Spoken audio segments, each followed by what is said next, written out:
Everyone নমস্কাৰ আপোনালোক সকলোকে পুনৰবাৰ মোৰ অন্য এটি ভিডিঅ'লৈ স্বাগতম জনাইছোঁ। আজি আপোনালোকৰ মাজত মই এটা আনবক্সিং ভিডিঅ' লৈ আহিছোঁ আৰু লগতে কেইটামান কাপোৰো দেখুৱাম বুলি ভাবিছোঁ। আনবক্সিং ভিডিঅ'টো কৰাৰ আগতে পাৰ্চেলটো আহি পাইছে, লৈ লওঁ ৰ'ব। এয়া পাৰ্চেল আহি গ'ল, ব'লক আনবক্সিং কৰোঁ। আপোনালোকে হয়তো ভাবিছে নহয়নে মই কি অৰ্ডাৰ কৰিছোঁ। ৰ'ব আপোনালোকক মই খুলি দেখুৱাই দিওঁ। মই দুটা পাৰ্চেল অৰ্ডাৰ কৰিছিলোঁ আৰু একেলগতে আহিছে দুইটাই, কেতিয়াবা বেলেগ বেলেগ কৰি আহে, এইবাৰ একেলগতে অহাৰ বাবে খুব ভাল লাগিছে। আৰু মই অৰ্ডাৰ কৰিছিলোঁ মিছোৰ পৰা ষ্ট'ৰেজ বক্স আৰু পেকিং বেগ। যিহেতু আমাৰ আলমিৰাত বহুতো কাপোৰ ৰাখিবৰ কাৰণে বহুত দিগদাৰ হৈ যায়, ভাবিলোঁ এনেকুৱা ধৰণৰ ষ্ট'ৰেজ বক্স হ'লে খুব ধুনীয়াকৈ চিজিলভাৱেও থ'ব পাৰিম। ৰ'ব আপোনালোকক খুলি দেখুৱাই দি আছোঁ। খুব ধুনীয়াকৈ পেকিঙত আহিছে বস্তুকেইটা, সেইকাৰণে বিৰাটেই ভাল লাগিছে। আৰু এইটো দেখিছেনে, ইয়াতে আছে প্ৰায় 12 পিচ। খুব ধুনীয়া চাদৰ মেখেলা বা শাড়ীবিলাক খুব ধুনীয়াকৈ ইয়াতে পেকিং হৈ যাব। আৰু ইয়াতে চেইন ছিষ্টেমো আছে আৰু ভিতৰৰ যিটো কোৱালিটি সেইটোও কাপোৰৰ খুব ধুনীয়া হয়। ভাল লাগিছে। গোটেইকেইটা মই এবাৰ কাউণ্ট কৰি ল'লোঁ। আৰু এইকেইটা হৈছে ষ্ট'ৰেজ বক্স। দেখাত সৰু যেন লাগিছে, কিন্তু ভালদৰে কাপোৰখিনি চিজিলভাৱে সোমালে মোৰ অনুমান হয়তো 6-7 পিচ চাদৰ মেখেলা বা শাড়ী ধুনীয়াকৈ সোমাই যাব। মই সোমাই চালে আপোনালোকক কেতিয়াবা দেখুৱাম দেই।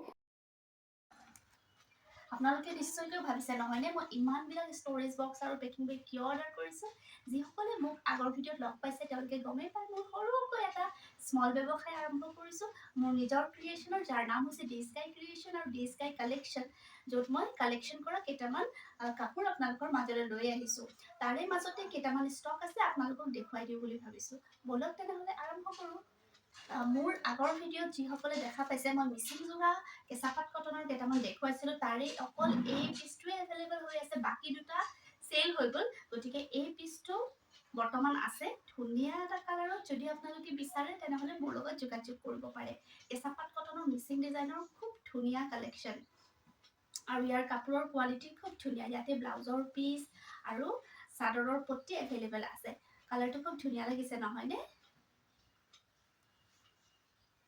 আৰু এটা আপোনালোকক দেখুৱাই দিওঁ। এয়া হৈছে মই নিজে ক্ৰিয়েট কৰা এযোৰ খুব ধুনীয়া চাদৰ মেখেলা। কালাৰটো কেনেকুৱা লাগিছে আপোনালোকে জনাব। ইয়াতে ষ্টনৰ ৱৰ্ক কৰা আছে আৰু ফ্লাৱাৰ লেচেৰে ডিজাইন কৰা আছে। খুব ধুনীয়া লাগিছেনে। চাদৰখন আপোনালোকক অকণমান খুলি দেখুৱাই দিওঁ দেই। এয়া চাদৰৰ আঁচলখন আৰু এনেদৰে ছাইডত গোটেইখিনি পট্টি লগোৱা আছে। খুব ধুনীয়া নহয়নে। আৰু লগতে ইয়াতে দহি গোঠাও আছে। আৰু এই মেখেলা চাদৰযোৰ পুৰা আপোনালোকে ৰেডি টু ৱেৰ কৰা পাব, লগতে ব্লাউজৰ পিচো পাব। এতিয়া আপোনালোকক মই আৰু এযোৰ কাপোৰ দেখুৱাই দিওঁ। এয়া এইটো এটা বোৱা হেণ্ডলুমৰ পৰা অহা খুব ধুনীয়া কাপোৰ। আৰু ইয়াতে দুপিচ আহিছিলে, মই আপোনালোকক মোৰ আগৰ ভিডিঅ'ত দেখাইছিলোঁ। আৰু এটা কালাৰ আছিলে, সেইটো চল্ড আউট হৈ গ'ল। বৰ্তমান অকল এই কালাৰটো এভেইলেবল হৈ আছে। খুব ধুনীয়া মাৰ্চাৰাইজ কটনৰ কাপোৰ হয়। আপোনালোকে যদি বিচাৰে এনেকুৱা কাপোৰ তেনেহ'লে যোগাযোগ কৰিব পাৰে। ইয়াতে আপোনাৰ চাদৰৰ পট্টি আৰু ব্লাউজৰ পিচ এভেইলেবল পাই যাব। মাৰ্চাৰাইজ কটনৰ কাপোৰ পিন্ধিবলৈ খুব আৰামদায়ক নহয়নে। তেনেহ'লে এইযোৰ কাপোৰ বৰ্তমান এভেইলেবল হৈ আছে। এইযোৰ যদি আপোনালোকে বিচাৰে তেনেহ'লে মোৰ লগত যোগাযোগ কৰিব পাৰে। এতিয়া আপোনালোকক মই কেইটামান ছিংগল মেখেলা দেখুৱাই দিওঁ। এয়া কেইটামান কালেকশ্যন লৈ আহিছোঁ ছিংগল মেখেলা, কটনৰ হয় এই গোটেইখিনি। এয়া দেখিছেনে।